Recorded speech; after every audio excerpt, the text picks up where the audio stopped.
Hozir Ma'murjon akamiz bizga gidroponikani ko'rsatmaydi. Mana. Bu qancha? Bir haftalikmi? Bir jumalik. Bir hafta ham bo'lmadi. Uje tayyorda bular? Tayyor bu o'sha. Qo'yga beriladigan. Buni foydasi ne hozir qo'ylarga Bu bersak? metabolizmni yaxshilaydi. Hazm qiladi. Burasini berib ko'rmaylik. Bular? Mayli, berib ko'ramiz. Qancha olosh kerak turqqan? Bunday. Ha, bormi? Arzon bo'ldi. Rahmat aka aytadi, bir kunda shundaydan 8 gorshok patin ishlatamiz deydi. 8 shtuk ha? Buni jemga chayin berasizmi, jemdan keyinmi? Buni obed maqali beramiz. Ha, ertamen kech jem cho'p, obed maqali to'lka gidroponika. Umumiy ozuqaning 3dan biri hisoblanadi bu. Qo'yga har doim berib bo'lmaydi, ichini o'tkazib yuboradi. Suv kelayotganda bularda? Albatta. Bu sog'liqlarga yaxshi sutini ko'paytirib beradi. Tug'andan keyin ha? Hozir bak qilib berib ko'ramiz, qanday yeydi. Nezda o'tasizmi o'zi? Qarotim. Ha? Qancha santimetr bo'ldi deganlar. 20 gacha ekan. Sal o'sib qoldi bu. Allah.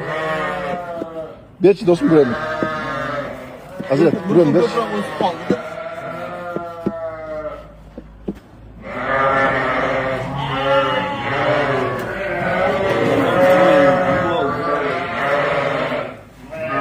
Obedda öğretmen olmuş.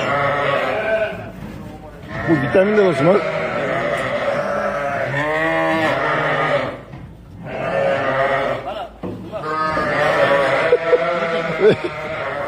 Ha bunlar maydalık bir şey ki.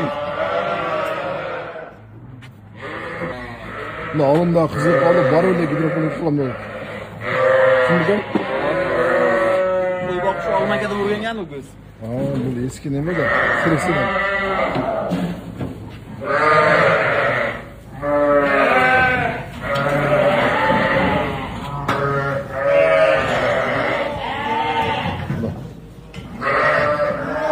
Maşallah.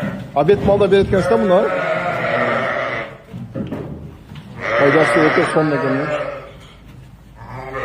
Siz obunachilarga obeddan keyin berdik hozir. Ha bo'ldi. Siz obunachilarga Atak bunday malda berilmeydi. Abette de yo'q, berildi. obedda berdik. Ha bo'ldi. Tamam dedim.